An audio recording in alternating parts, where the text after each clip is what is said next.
Баршаңызға қайырлы күн. Менің каналыма қош келдіңіздер. Бүгін сіздермен қатпарлы самса дайындаймыз. Ең алдымен ұнымызға майымызды теркудан өткіземіз. Майымыз міндетті түрде салқын болуы қажет. Жақсылап өткізіп аламыз. Майымыз бен ұнымызды араластырамыз. Жақсылап араластырып аламыз.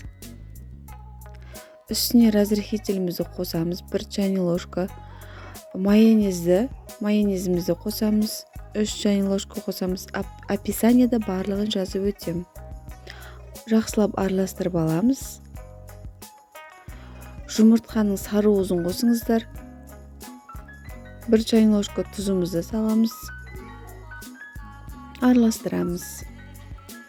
Суымызды құйып, қамырды иелейміз.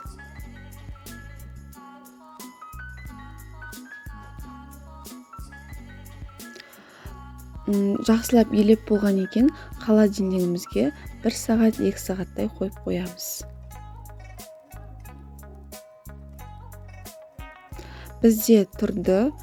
Енді жақсылап жаямыз.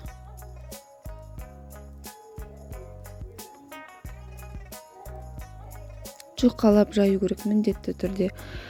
Арасына майда мен шедра лета қостым. Жақсылап орап шығып, тығыздап ораңыздар.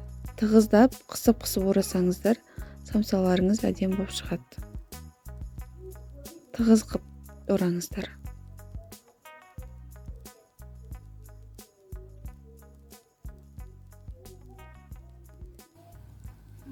Рецепт ұнаса, лайк басып, пікір қалдыруды ұмытпаңыз.